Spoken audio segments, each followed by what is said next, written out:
जय हिंद दोस्तों। आज आजकल आजकल एक दौर चल रहा है कि यूपी में बीजेपी की सरकार आई। बिल्डोजर बाबा के नाम से हमारे योगी जी मशहूर हो गए। इसी तरह ऊपर वाले की कृपा हुई और दिल्ली के अंदर भी बीजेपी की सरकार आ गई। बीजेपी की सरकार आई तो गरीबों के ऊपर जुल्म और ज्यादती शुरू हो गई।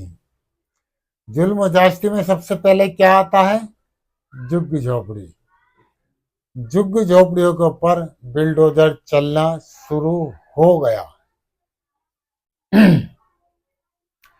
मेरा कहने का मतलब यह है कि अभी 2-4 दिन पहले सीमापुरी के अंदर एक रिपोर्टर, लेडीज थी, वो रिपोर्टिंग करने आई और वो वहाँ किस तरीके के सवालात कर रही थी या किस तरीके से सवालात नहीं कर रही थी ये मुझे नहीं मालूम, लेकिन मुझे ये पता है कि उनके साथ में बदतमीजी हुई, उनके साथ में ज्यादती हुई।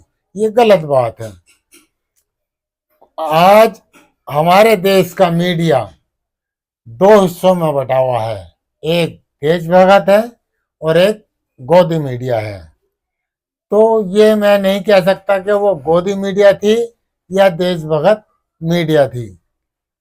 अगर एक गरीब इंसान अपनी मेहनत कमाई करके 10 साल 20 साल झुग्गी में रह के, ऐसे टाइम में रह के जब जहां बारिश हो जाए तो पानी घुटनों तक भर जाए और उन झुग्गियों में से वो पानी निकाल निकाल कर फेंक रहे हों और उन्हें उस टाइम कोई नहीं देखने वाला, ना कांग्रेस सरकार ना आम आदमी पार्टी, कोई नहीं देखने वाला। आज उन लोगों ने, उनके बच्चों ने घर मकान झुग्गियों से ईंटें कर्जे पे, किस्तों पे, लॉटरी डाल के, किसी भी तरीके से कोई पैसा खरीद लेके और वो अपना मकान झुग्गी से पक्का ईंटें लगाकर पक्का कर लिया, उसमें कूलर लगा लिया, पंखा लगा लिया या और आरामदायक कोई चीज लगा ली या एसी लगा ली, तो इस गोदी मीडिया के पेट में दर्द हो जाता है। वो जाते हैं, झुग्गियों में जाते हैं और वहां जाके बोलते हैं कि देखो ये है झुग्गियां, इनमें एसी लगा हुआ है, उसमें पक्की ईंटें लगी हुई हैं, उसको 3 मंजिला बना हुआ है, वो 4 मंजिला बना हुआ है। आप लोग गोदी मीडिया वालों को भी मैं यही कहना चाहूंगा, आप लोग ये तो देख रहे हैं कि यहाँ एसी लगा है, कूलर लगा है, पंखा लगा है। आपको तो जब भी मजा आता है ना जब वो हाथ से पंखा झलते, लेकिन आपने उन लोगों की वो 20 साल पुरानी मेहनत नहीं देख रहे। मैं उन गोदी मीडिया वालों को कहना चाहता हूं, आप लोग वो 20 साल पुरानी मेहनत नहीं देख रहे। जब इतने इतने पानी भरे हुए थे इन झुग्गियों के अंदर, लोग फेंक रहे थे पानी को। अगर बारिश रात को 12 बजे 1 बजे आ गई है तो बच्चों को समेट के माँ बाप झुग्गी के अंदर दुबके हुए बैठे हुए थे और उस चीज को कोई नहीं बता रहा, ना कोई देख रहा है। लेकिन आज उन माँ बापों ने कमाया, लॉटरी डाली, किस्तों पे पैसे लिए, किस्तों पे सामान लिया, किस्तों पे कूलर लिया, किस्तों पे फ्रिज लिया और थोड़ा थोड़ा अपना पेट काट कर और उन्होंने उन किस्तों को उतारा और आज उनके घर में एसी या कोई सामान लगता है। तो आज की जो ये, मैं तो इसको मीडिया नहीं कह सकता। मीडिया हमारे देश का एक स्तंभ है, एक मजबूत, हमारे देश की एक मजबूत लाठी है, लेकिन ये वो काम नहीं कर रही है। ये वो काम कर रही है कि गरीबों को परेशान करना, खास तौर से मुसलमानों को परेशान करना। क्या है उसमें मिले जुले हिंदू भी हों, वो भी मेरे भाई परेशान होते हैं इस चीज के अंदर। मैं आपसे ये कहना चाहता हूं कि ये जो उस लेडीज के साथ में सीमापुरी झुग्गियों के अंदर बदतमीजी हुई है, मैं इसके सख्त खिलाफ हूं। उन लोगों के ऊपर कार्रवाई होनी चाहिए, पुलिस की सख्त कार्रवाई होनी चाहिए। मैं ये चाहता हूं कि जैसे वो लोग जहां हैं, मोदी जी ने कहा था, इस चीज को आप वीडियो में भी देख लेना, मोदी जी ने कहा था कि दिल्ली शहर के अंदर एक भी झुग्गी नहीं टूटेगी। फिर ये क्या हो रहा है, ये क्या हो रहा है? आखिर इस तरीके से कब तक चलेगा? आप गरीबी दूर करना चाहते हैं या गरीबों को दूर करना चाहते हैं? मुझे मालूम है बीजेपी सरकार सरमाएदार कोई सरकार है, मालदार लोगों की सरकार है, तो यार गरीबों को जीने का हक नहीं क्या? अगर उस गरीबों के अंदर कुछ असामाजिक तत्व या कुछ गलत लोग हैं और वो गलत कार्रवाई करते हैं, कुछ गलत काम करते हैं, जैसे उस मेरी बहन को, मीडिया कर्मी को, उसको मारा पीटा या उसके साथ जो भी कुछ करा या उसके सहयोगी के साथ जो भी कुछ हुआ, उसकी मैं घोर निंदा करता हूं। और मैं चाहता हूं वो नशेबाज हो या नशेड़ी हो, कुछ भी हो, उन्हें गिरफ्तार किया जाए। ये काम पुलिस का है।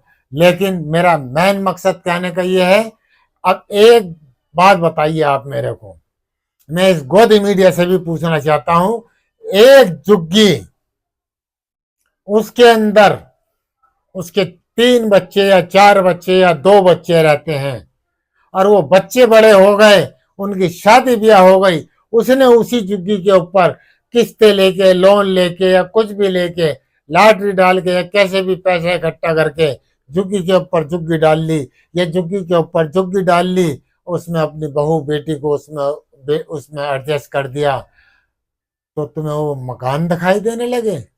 तुम्हें उन लोगों की परेशानियां नहीं दिखाई दी जो 20-20, 30-30 साल से वही जगह पे रह रहे हैं? आप लोगों को वो चीजें नहीं दिखाई देती? आप लोग गरीबों को साथ दो यार, मरना है सबको, तुम्हें भी मरना है, मुझे भी मरना है। ईश्वर को क्या मुंह दिखाओगे कि हम गरीबों के खिलाफ बोला करते थे, हम गरीबों की झुग्गियों के खिलाफ बोला करते थे। अगर गरीब कभी कोई अच्छी चीज खा ले तो हम उसके ऊपर भी बोला करते थे कि गरीब पिज्जा खा रहा है, ये चीज। तो आप इस चीज के ऊपर सब्र करें और कंट्रोल करें। मैं ये चाहता हूं कि आप इंसाफ की बात करें। मानता हूं मैं नाजायज जगहों पे जग्गियां बनी हुई हैं, लेकिन पिछली भी कई सरकारें थी, क्या वो पढ़े लिखे नहीं थे? क्या वो जानकार नहीं थे? केजरीवाल पढ़ा लिखा नहीं था? क्या कांग्रेस पार्टी के नेता पढ़े लिखे नहीं थे? नहीं, वो सब पढ़े लिखे थे, वो जानते थे गरीब हैं, बेसहारा हैं, इन पे कोई सहारा नहीं, मजबूरी में इन्होंने झुग्गी डाल दी है, तो इनको ना उजाड़े। लेकिन ये जो हमारी सरकार नई आई है, इसने गरीबों को उजाड़ने का काम किया है और मैं इस काम के फुल खिलाफ हूं।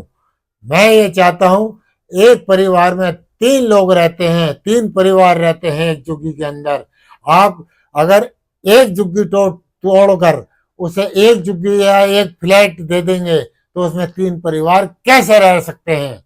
अगर एक झुग्गी में 3 परिवार रहते हैं तो आपको चाहिए कि उन्हें 3 फ्लैट दें कि वो अलग अलग 3 फ्लैटों में रह सकें। आप ये नहीं कि एक कागज है, एक आईडी है, एक उसका राशन कार्ड है तो एक ही झुग्गी मिले। नहीं, उसमें अगर जो बेटे हैं 2 और 2 बहुएं हैं तो उन्हें भी बहुओं को और उसको भी मकान या जो भी आप फ्लैट वगैरह सरकार हमारी देना चाहती है वो दे। बातें बहुत सारी हैं, लेकिन मैं फिर दोबारा से कहता हूं, अपने दिलों के अंदर इंसानियत जिंदा रखो। जय हिंद।